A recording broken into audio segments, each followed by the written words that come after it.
Adzan sudah selesai dikumandangkan, Anda sudah berdoa, maka sunnah yang selanjutnya, ya, tidak langsung kita menunaikan sholat subuh, tapi kita prioritaskan dulu satu sholat yang sangat penting dan jumlahnya hanya 2 rakaat. Ya. Disebut dalam hadis dengan 2 rakaat fajar. Hadis Muslim nomor hadis 725. Jangan kehilangan ini ya, jangan kehilangan ini. Sayang.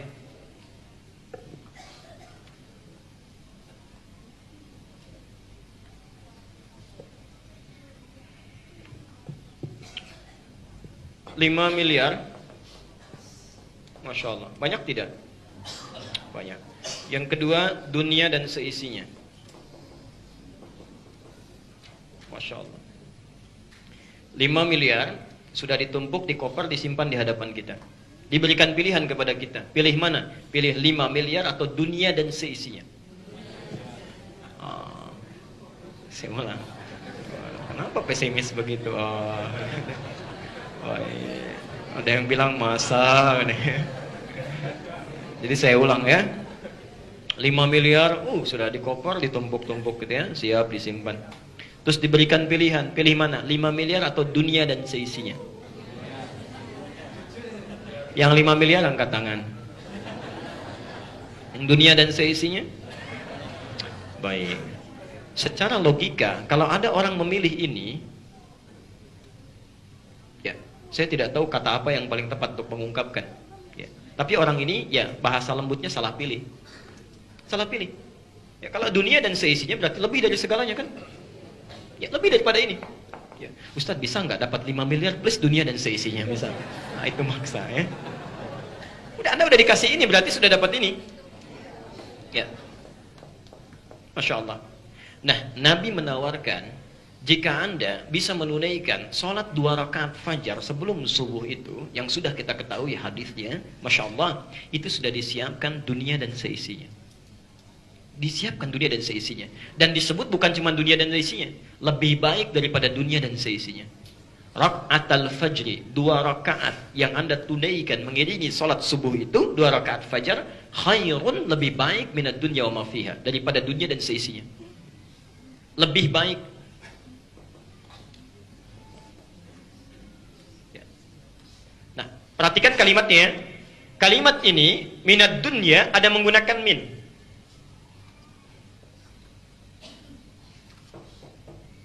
Ada kata minnya. Ya.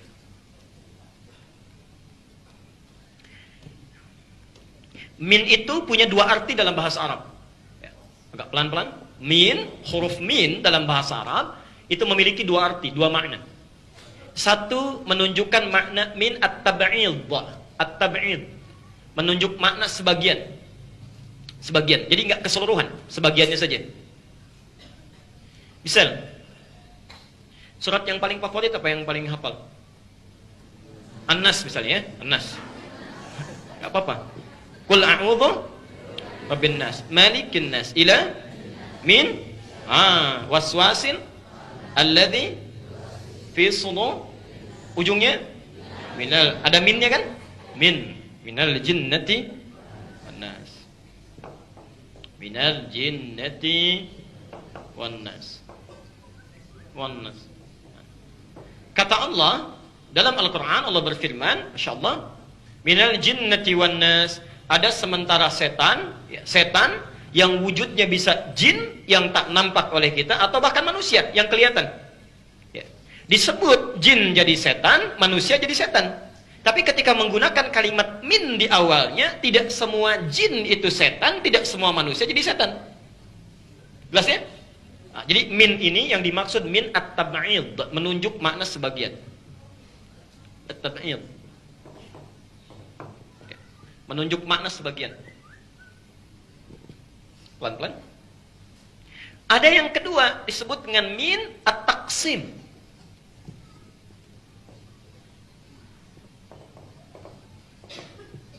Bimakna al-muqaranah.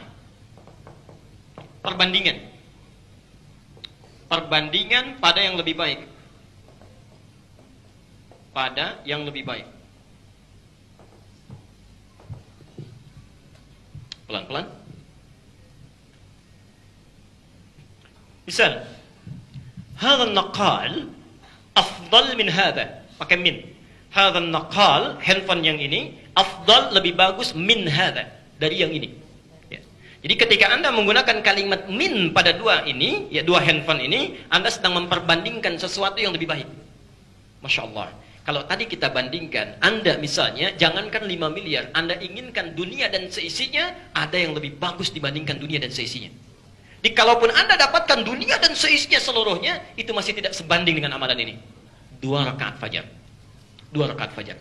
Ya, jadi pertama hadis ini ingin menunjukkan pahala yang sangat besar, bahwa sholat ini sekalipun cuma sholat sunnah, tapi nilai pahalanya itu lebih banyak, lebih bagus dibandingkan Anda memiliki semua dunia dan seisinya. Wah. Anda yang punya misalnya sejaka permai saja segini punya Anda misalnya, bisa pakai nggak? Silahkan tuh, mobil sedunia punya Anda, mobilnya aja itu, bisa pakai nggak? Capek itu hidupnya, capek ya. Jadi buat apa nyari-nyari dunia? Kumpulkan, sudah dikumpulkan meninggal, nggak dibawa lagi. Ya, Masya Allah, kumpulkan, pengen beli handphone, begitu dapat, Allah sudah kasih fungsi handphone untuk nelpon, ya sampaikan kabar, ketik SMS, pengen yang hebat, nabung, begitu dapat 5 juta mau beli handphone di jalan meninggal dunia, belum dipakai lagi. Ya, Allah. Nah, Anda lakukan satu amalan ini lebih baik daripada. Jadi ini ingin menerangkan satu pahala. Jadi orang yang terbiasa menunaikan salat fajar, 2 rakaat fajar, artinya orang ini sudah mendapatkan bekal lebih daripada dunia dan seisinya untuk pulang. Dan ini akan dicari, hati-hati ya. Nanti saat hisab, insya Allah kita saksikan bersama, saat hisab di akhirat nanti, yang pertama dihisab amalan fardu, salat dulu. Kalau yang wajib-wajib sudah selesai, Anda kurang amalan, itu nanti akan dicari yang sunnah.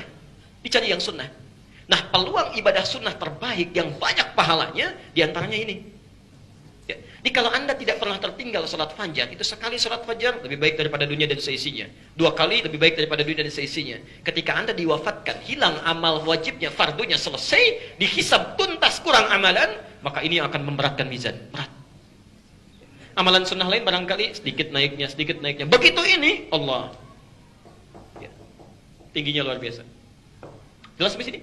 Baik. Jadi mohon maaf kalau besok dikasih kesempatan bangun, karena itu tidak tiap hari. Tidak tiap hari. Itu bergantung saat hidupnya kita. Ya, jadi besok Anda masih hidup, dapat. Besoknya belum tentu. Ya. Jadi begitu Anda punya kesempatan dibangunkan oleh Allah, segera rencanakan. Tidak boleh ketinggalan sholat 2 rakaat fajar. Jelas sampai sini?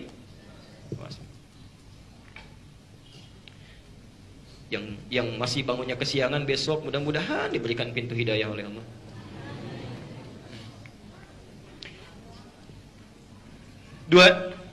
Satu pahala.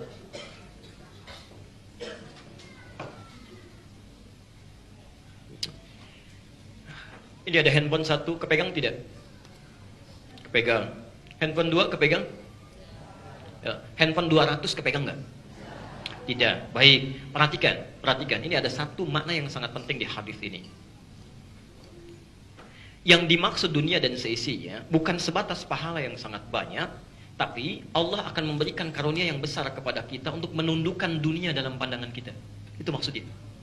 Jadi kalau orang terbiasa menunaikan sholat fajar, maka sikap hidupnya akan mencari dunia untuk sekedar kebutuhannya saja. Dunia ditundukkan. Jadi orang ini tidak disibukkan hidupnya untuk mencari dunia. Nafsunya ditekan, sifat takwanya muncul.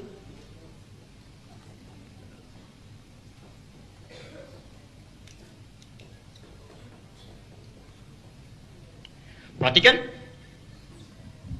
Orang kalau sudah sholat subuh pergi ke kantor mencari apa? Dunia. Ketika belajar mencari apa? Dunia. Ketika bekerja mencari dunia. Umumnya begitu kan? Nah, ini ada orang yang dunia sudah didekatkan oleh Allah, ditundukkan. Semua yang ada di dunia ditundukkan pada dirinya. Bukan orang ini yang mencari dunia, dunia yang sudah menunggu untuk dijemput. Dunia yang mendatanginya. Karena itu sifat orang yang selalu menunaikan salat fajar, dunia dijadikan kecil pada dirinya dan mudah untuk diraihnya. Nafsunya ditekan. Nafsu itu kan sifatnya ingin. Kalau ini sifatnya butuh. Ya. Jadi ketika dia membutuhkan dunia, ya, dia tidak mencari berdasar keinginan, kebutuhannya aja, jadi nggak capek hidupnya. Ya, enak, karena dunia ditundukkan. Ditundukkan, ya. Keinginannya tertekan, ya. Kemudian takwanya meningkat, yang dibutuhkan itu yang dicari, keinginan itu yang ditutup. Misal, apa fungsi pakaian? Menutup aurat. Yang kedua, menampilkan keindahan, kan? Yang ketiga, menjaga dari dingin, panas dan sebagainya. Baik, tiga fungsi ini, baik. Pelan-pelan. Kalau Anda sudah tahu fungsinya, berarti itu kebutuhannya. Ya. Orang-orang yang dominasi oleh sifat nafsunya, maka dia akan mencari lebih daripada itu, karena banyak inginnya. Model ini selesai, pindah model yang lainnya. Model ini selesai, pindah yang lainnya lagi. Bosan di tempat ini, pindah yang lainnya lagi. Dunia menjadi besar bagi dirinya, karena banyak yang dicarinya. Yang ini tidak.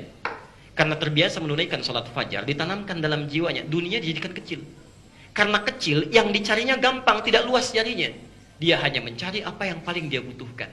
Saya mau sholat, pakaian saya sudah nggak bagus. Dia cari yang bisa menutup sholatnya supaya tampil dengan lebih baik. Jelas sampai sini? Baik. Teruskan pelan-pelan.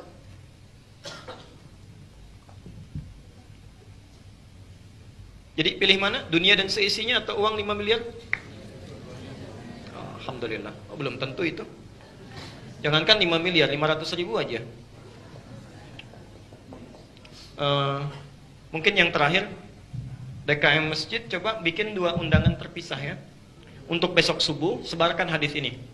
Sebarkan SMS, sebarkan ya, dimanapun Anda, dimanapun ya, Anda yang datang dari mana saja silakan ketik SMS, sebarkan, bikin undangan semi formal lah. Yang sholat subuh ya di masjid kami, insya Allah kalau menunaikan dengan 2 rakaat subuhnya, masing-masing insya Allah akan mendapatkan dunia dan seisinya. Nanti cek berapa yang datang ya. Hari kedua Anda SMS lagi, yang sholat subuh di masjid kami, alisan misalnya bikin, insya Allah masing-masing dapat 500.000. Baik ya. Adzan subuh 4.18, kira-kira datang jam berapa tuh? Yang pertama. Baik ya, Anda bisa nilai sendiri itu. Baik. Yuk, saya agak cepat.